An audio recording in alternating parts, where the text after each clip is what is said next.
What's up, guys? Welcome back to Gabe Miller Music. Today we're looking at what is probably my most ambitious project yet. This is a song challenge, a 26 genre song.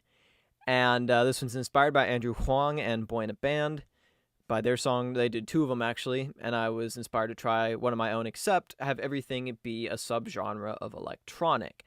So I'm not going to obviously go into all the layers that went everything because that would take a ridiculous amount of time. I have 228 tracks on here, which is kind of ridiculous. This was a lot of fun to make, but a few things I want to point out about the way I did this. And if you guys would like me to do any specific tutorials on any of the specific genres, or even develop some of the genre sections into full songs, leave a comment below or tweet me at Gabe Miller Music, and I will definitely consider it. But right now I'm just going to go over the project as a whole. So the first thing, one of the important things to me was that I have the whole thing sound as unified as I could anyway. And obviously that's not completely possible because it's so many ridiculously different genres. You got everything from Kwaito, which is South African house, to obscure stuff like yo pop, and just a bunch of different stuff that it's hard to make it sound all similar. But a few things I did to make it sound like one cohesive song that I'm happy with. First of all, I didn't tempo modulate at all. It's all 130 BPM and all in the same key. And speaking of same key, okay, so one of the big things I did was I reused elements a lot. And especially, okay, so if you just listen to the chord progression on ambient,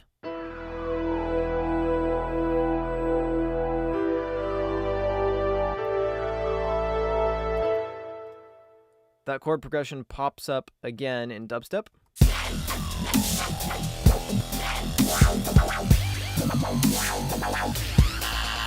Again in future.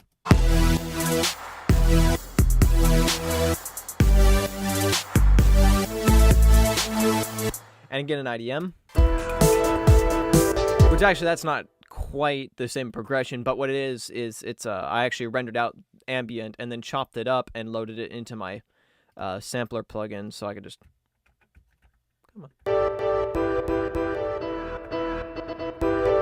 and then just messed around until I came up with something that sounded cool. So that's that chord progression again. We've got in lounge, same progression. Same in new disco. In outsider house.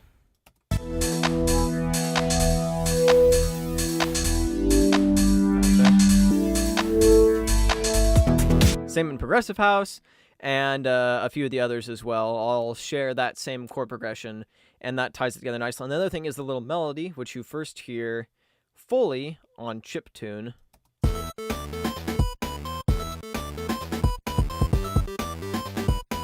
And that comes back in electro house. Comes back in hardstyle.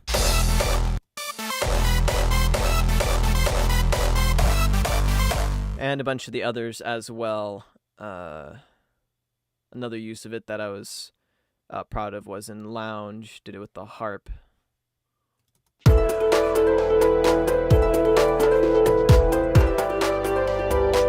And then also the bass line from Breakbeat comes back in chiptune. Comes back in new disco.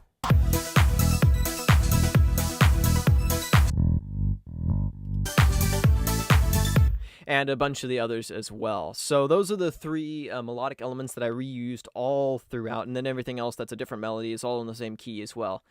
So I just reused that stuff like crazy in creative ways, and I think that was one of the things that really was important to tying it together.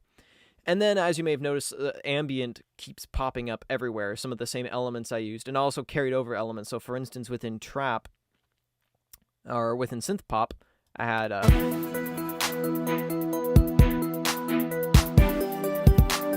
this hi-hat, and when you get to trap, that hi-hat carries over.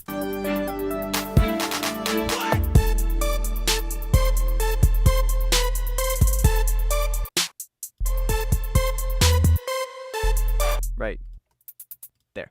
And if you're wondering why you see so many audio tracks, one of the things I did was I demoed a new synthesizer called Serum by Xfer Records. I think that's how you pronounce it. Could be botching that. But I was demoing the synth, and what it does, it has this limitation on the demo where if you use it for longer than 30 minutes, it'll just stop working. And so I just would, as I'd work on stuff, I'd render it out, and so it kind of forced me to stick with the sound I got. So I just would render it out and then move on. And so that's why I have a lot of rendered tracks in here. So I had to bounce a lot of stuff down to audio. Another thing that gets reused throughout is the kick drum, the same kick drum, and some of the same snare sounds as well. I first used them in Breakbeat, and I was really happy with that.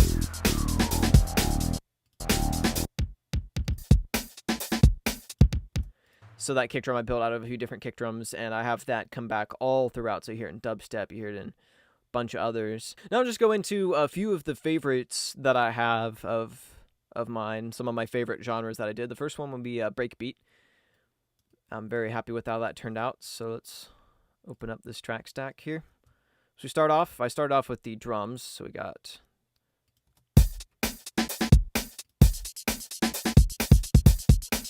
that's just a little subtle element there.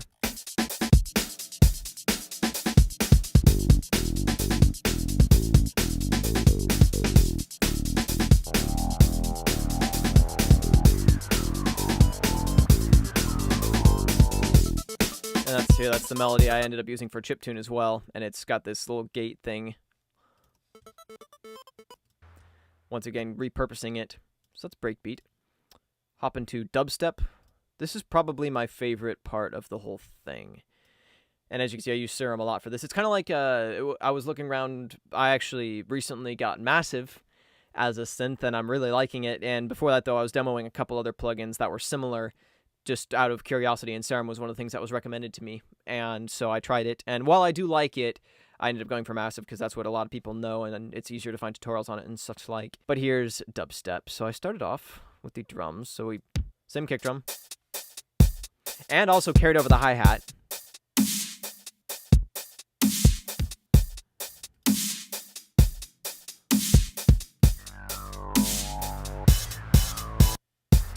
So you hear those same synths from Breakbeat. So that's all of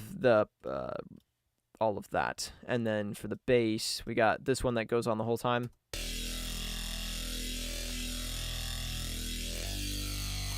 Just really grimy. And then the rest is, I basically played through not the chord progression, but I basically took the bass note of the chord progression, and it goes like that, and played through it, and played on a couple of different presets, and then basically just chopped them up.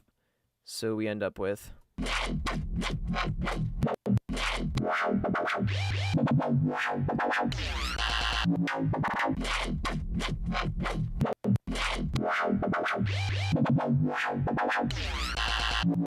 so that's just a bunch of trial and error, really just chopping up a bunch of stuff and not letting it ever stay completely uniform. But at the same time, making sure that the presets all were within a similar tone.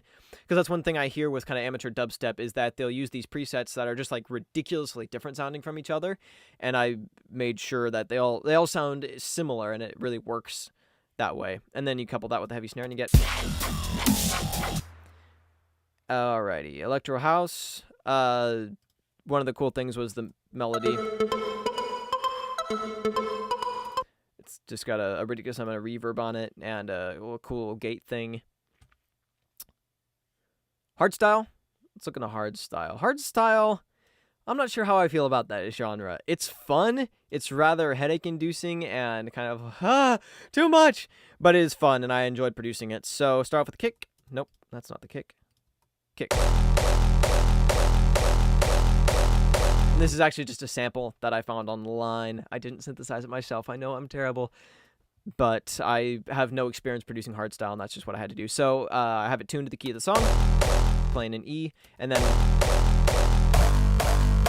have it pitched all around. And then the main thing, it's pretty sparse really, and then there's the leads, so that's...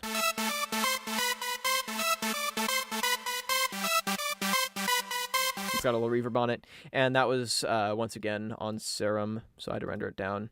And that's side chained to the kick a bit as well. And then this crash, that's like the standard hardstyle crash. And then we jump in and we get a couple more synths. So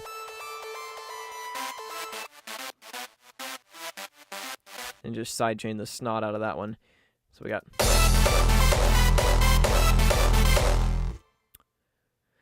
Japanoise is interesting. So I looked it up, and if you want a good laugh, look it up, because it's interesting, to put it one way. It's noise. That's all it is. There's no rhythm, there's no melody, it's noise. And some people think it's music, apparently. It's pretty obscure, but that was all I had, and so I was like, okay. So I just got a bunch of random...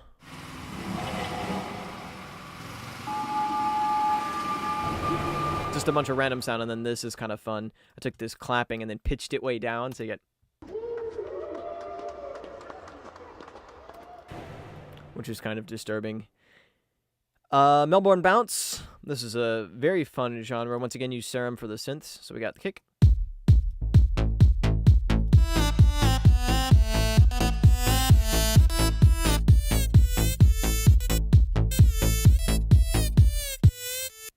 And then, of course, the classic Pride snare and the little whoop. Gotta have that in there. Oh, anything else? Take a look at trap. So, for you Logic users, if you're trying to find a good place to find trap 808s, a great place to look is actually the old hip-hop kit from GarageBand. I'm not really sure how we found that. Okay, so you go to Legacy, GarageBand, Drum Kits, and find hip-hop kit. And this is like... It's not very good, but if you go lower... It's got these killer 808s. So we got... synth pop haps once again. Trap pluck playing the same melody as before with a couple notes cut out.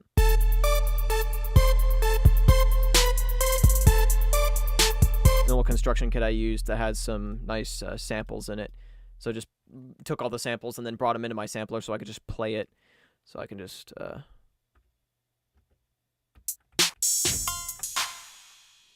one of the great things about the sampler plugin in Logic. And then the What, which I actually sampled from another song. What?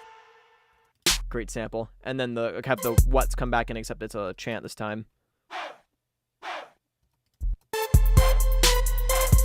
Pretty simple. I did that fairly quickly. And then lastly, let's look at Vaporwave, which is a genre I had not heard before, but I enjoyed making this. This came out pretty cool. So I started off with this element, which I actually used earlier in Rave for the fast hi-hats, and I reused it here. It's a thing with a phaser on it. A little hi-hat thing with a phaser. And then this was used in Breakbeat. So once again, reusing elements as much as possible just to give a cohesive sound. And this was also in Breakbeat. Same kick from earlier as well.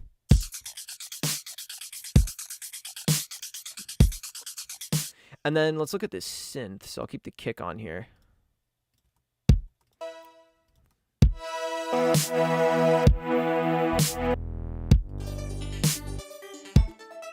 At this point, you see that these are actually MIDI. That's because I now am the proud owner of Native Instruments Massive, which I love so far. And I've only been using it for a couple days. At this point, I just finished this yesterday. And I've been only using it for a little bit, but I'm really liking it so far. And I've been working through this tutorial, and it's a very, very powerful synth. And so that's one thing. That's the elements going into it. So it's... I'll just build it up here. This.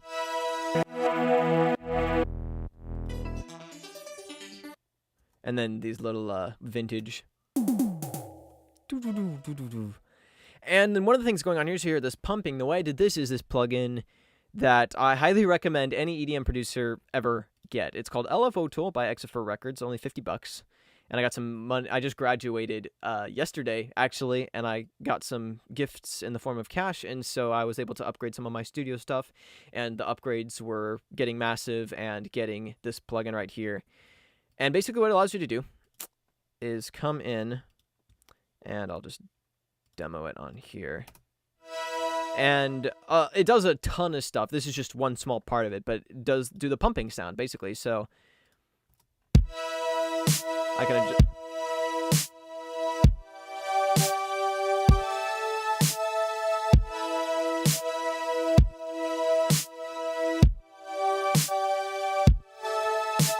And I've also used this in the past. I was using the demo for a long time. I've also used this in the past to reshape kick drums and other elements. It's a very, very handy plugin, and you can also do like trance gating. All right, I'll just turn this into an ad for this, right? And it just makes it all very, very, very easy to do. It's the big thing is just the convenience of it, really. And so I used it to pump the with the kick and snare. I used that on all of them. Just copied and pasted the preset that I made. Anything else? Nothing really else I can think of. Except I know I kind of cheated with xylophone. That's not a genre, nor is it electronic, but that was the best I could do. It's a sampled instrument. Does that count? Right? It counts. Totally. Okay. That is it for today. I hope you guys enjoyed this, found it interesting, and remember, if you want any other specific genre tutorials that I did not cover, be sure to leave a comment below or tweet me at Gabe Miller Music. And I do a new Audio Geek video every Thursday, new song every Monday, and I will see you guys next week. Peace out.